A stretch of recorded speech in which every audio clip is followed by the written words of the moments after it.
Hello friends, मैं आशा करता हूँ आप सब बढ़िया होंगे। मैं आपका स्वागत करता हूँ आपके अपने चैनल लर्निंग स्प्लाइन में। आज हम क्रियो सॉफ्टवेयर का दूसरा लेसन लेके आए जिसमें आपको स्वीप और हेलिकल स्वीप के बारे में सिखाया जाएगा। तो आइए शुरू करते हैं। जैसे आपको पता है कि हम क्रियो पैरामीट्रिक 7.0 पे काम कर रहे हैं, तो आपको इंटरफेस के बारे में भी पिछली लेसन से नॉलेज होगी कि हमारे एक्सिस कौन कौन सी होती हैं, हम कहाँ से फाइल को सेव कर सकते हैं और किस फॉर्मेट में सेव कर सकते हैं। उसके अलावा आपको व्यू टैब के बारे में भी पता लग गया होगा कि हमारा व्यू टैब में हम किस तरह के व्यू देख सकते हैं, और उसको जो आपका स्केचिंग व्यू है या आप उसको और अलग अलग व्यू में भी देख सकते हो। तो आइए आज स्वीप शुरू करते हैं। सबसे पहले आपने स्वीप पे जाके लेफ़्ट क्लिक करना है। ये स्वीप की इंटरफेरेंस है।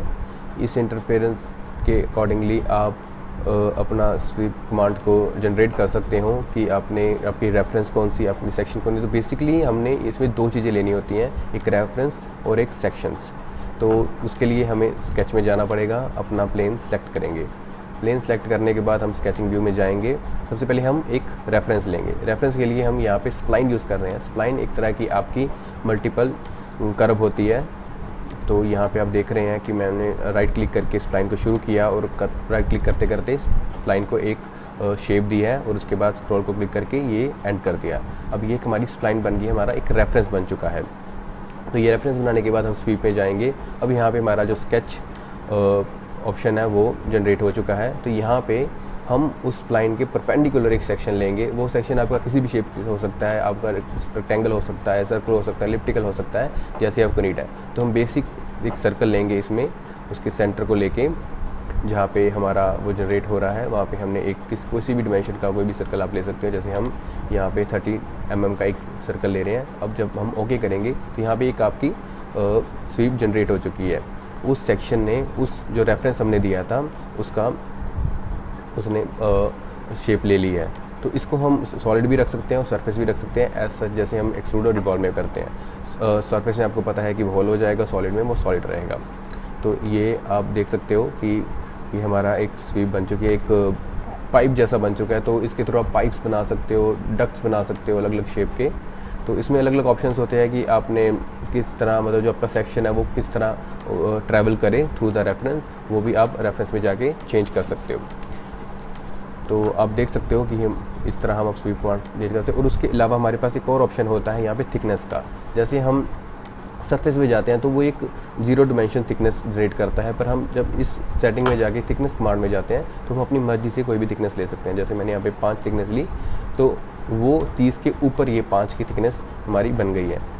तो ये इस तरह काम करता है कि जब 30 का अपने सेक्शन लिया तो उसके ऊपर वो थिकनेस बन जाएगी 5 की। तो इस तरह हम कोई भी पाइप अपनी बना सकते हैं हमारी पर्टिकुलर थिकनेस लेके। तो आई होप आपको समझ गया। ओके की कर दिया और ये हमारा एक स्वीप कमांड जनरेट हो गई। अब हम करेंगे हेलिकल स्वीप। हेलिकल स्वीप करने से पहले हम इसको डिलीट कर देंगे स्वीप को, ताकि हमें आसानी हो। हेलिकल स्वीप हमें ये रेफरेंस भी हम डिलीट कर देंगे। तो हेलिकल स्वीप के लिए हमें अलग तरह से रेफरेंस लेना पड़ता है। हेलिकल स्वीप एक तरह से जब आपने कोई भी स्प्रिंग बनाना है तो हेलिकल स्वीप की मदद से आप स्प्रिंग बना सकते हो। तो आप जानते हैं हेलिकल स्वीप और स्प्रिंग को कैसे बना सकते हैं हम क्रियो पैरामेट्रिक में। सेम ऐसे हमने एक रेफरेंस लेना है। सबसे पहले स्केच में जाके प्लेन सेलेक्ट करिए। तो ये जो रेफरेंस है, ये रेफरेंस आपने सबसे पहले एक सेंटर लाइन ले ली है कि किसके थ्रू हमारा उस स्प्रिंग का सेंटर क्या रहेगा। उसके लिए हम एक सेंटर लाइन को जनरेट करेंगे, तो उसके अलावा हमने ये शो करना है कि हमारा डायामीटर कितना रहेगा हमारे स्प्रिंग का। तो उसके लिए हम एक रेफरेंस लेंगे जो हम एज ए लाइन ले रहे हैं। तो ये जो मैंने 200 mm लिया है, ये लेंथ होगी उस स्प्रिंग की, हमने कितनी लेंथ लेनी है। तो अब हम आ गए हैं हेलिकल स्वीप में। यहाँ पे आप देख रहे हो हमारे पास स्केच का ऑप्शन जनरेट हो चुका है। अब यहाँ पे हम ले सकते हैं कि हमारे डायमीटर कितना लेना है स्प्रिंग के वायर का। तो उसके लिए हम एक सर्कल यहाँ पे ड्रा कर रहे हैं। वो सर्कल हमने ड्रॉ करना है जो रेफरेंस लाइन हमारी ली थी सेंटर से दूर। वहाँ पे हमने किसी भी, जैसे कितना भी हम ले रहे हैं, यहाँ पे 15 mm हम वायर का डायमीटर यहाँ पे ले रहे हैं। तो ये हमारी सेंटर लाइन, रेफरेंस पे वो वायर का डायमीटर हमने कर दिया। अब यहाँ पे आप देख सकते हो कि हमारा स्प्रिंग जनरेट हो चुका है। इसमें डायरेक्शंस होते हैं कि हमने डायरेक्शन उस रेफरेंस लाइन से ऊपर लेना है, नीचे लेना है। तो उससे कोई फ़र्क नहीं पड़ता, लेंथ हम आपकी उतनी ही रहेगी जितनी आपने वो रेफरेंस लाइन जनरेट की है। आप पिच भी चेंज कर सकते हो, जैसे पता है आपकी पिच जो होता है वो आपका एक स्प्रिंग लाइन से दूसरी स्प्रिंग तक जो डिस्टेंस होता है उसको हम पिच कहते हैं। तो उसको हम ज़्यादा बड़ा भी यहाँ कर सकते हैं, यहाँ पे सॉलिड और सरफेस भी कर सकते हैं, और यहाँ पे भी हम थिकनेस भी जनरेट कर सकते हैं, जैसे हमने स्वीप कमांड में किया था। तो यहाँ पे जो थिकनेस है वो आउटर न्यू इनर की तरफ जाती है, जैसे हमने 15 mm का वायर का लिया था तो वो अंदर की तरफ जाएगी। तो यहाँ पे लेफ़्ट राइट ये आपका कैसे वो रिवॉल्व करेगा आपका स्प्रिंग वायर, उस पर ये फ़र्क डालेगा लेफ़्ट हैंड रूल और राइट हैंड रूल। तो आप देख सकते हो लेफ़्ट के लिए वो एंटी क्लॉकवाइज हो गया, राइट के लिए क्लॉकवाइज हो गया। तो इस तरह आप अपना ये जनरेट कर सकते हो। आप कोई भी शेप दे सकते हो, जैसे पहले मैंने सर्कल लिया, अब हम एक रेक्टेंगल लेते हैं, सेंटर रेक्टेंगल ले रहे हैं। तो ये देखिए आपने एक सेंटर रेक्टेंगल किसी भी रैंडम साइज़ का ले लिया, तो आपका अब जो स्प्रिंग रेक्टेंगुलर स्प्रिंग बन गया है। तो आई होप आपको समझ आएगा कि कैसे आप एक स्प्रिंग को डिज़ाइन कर सकते हो इन क्रियो पैरामेट्रिक में। बहुत आसान है, आपको सिर्फ हेलिकल स्वीप कमांड यूज़ करनी आनी चाहिए। आपको पता होना चाहिए दो रेफरेंसेस, सेंटर लाइन और दूसरी लाइन जहाँ पे हमारा डायमीटर बनेगा। तो इस तरह आप सिंपली एक स्प्रिंग को डिज़ाइन कर सकते हो आपके क्रियो पैरामेट्रिक में। तो इसके अलावा हम आज एक दो कमांड्स और करेंगे, जो हमारी कमांड्स हैं राउंड एंड चैम्फर। तो ये हम आपको दिखा रहे हैं कि किस तरह हम किसी भी फॉर्मेट में सेव कर सकते हो। अपने लेसन 1 में भी आपने सीख ही लिया है।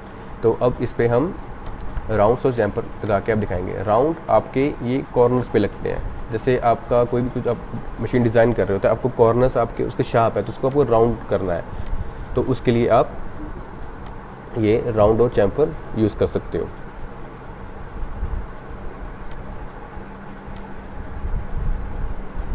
तो सबसे पहले हम इसको सॉलिड कर रहे हैं, इसको राउंड और चैम्फर को यूज़ करने के लिए। आप सरफेस भी कर सकते थे but it's easy to use on solid.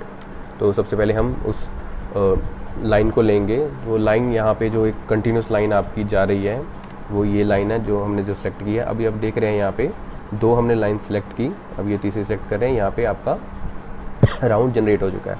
तो इस जो जनरेट हुआ है उसका आपको डायमीटर भी सिलेक्ट कर सकते हो सेटिंग्स में जाके। यहाँ पे डिफ़ॉल्ट 4.15 है, तो अपनी मर्ज़ी से आप कोई भी डायमेंशंस ले सकते हो। जैसे मैंने यहाँ पे 5 लिया और अब 5 का राउंड आपका जनरेट हो चुका है। राउंड आपका एक कर्व बना देता है आपके शार्प एजिस को। अगर आपने अपने एजिस को एक स्ट्रेट करना है तो आप चैम्फर का यूज़ करेंगे। तो यहाँ पे आप कोई भी एज सेलेक्ट करेंगे तो वहाँ पे एक चैम्फर आ गया। ये जो यहाँ पे जो 5 है ये उस चैम्फर की लेंथ है, तो उसको आप कम या ज़्यादा कर सकते हो। यहाँ पे जैसे मैंने 10 किया बट 10 पॉसिबल नहीं यहाँ पे हुआ क्योंकि वो कॉन्ट्राडिक्ट कर रहा है हमारे राउंड को। तो इसलिए एक पर्टिकुलर वैल्यू तक हम इसको बढ़ा सकते हैं इस कंडीशन में। तो 5 हमने लिया। तो यहाँ पे आप देख सकते हो कि कैसे हम राउंड और चैम्फर कर सकते हैं। ये आपके बहुत काम आता है। आपके कोई भी अपनी मशीन डिज़ाइन करनी है, जिसको अपने राउंड करना है, चैम्फर करना है, तो उसके कंडीशन में आप ये यूज़ कर सकते हो। तो आई होप आपको आज का लेसन समझ आ गया कैसे हम स्वीप कमांड, हेलिकल स्वीप और राउंड और चैम्फर को यूज़ कर सकते हैं।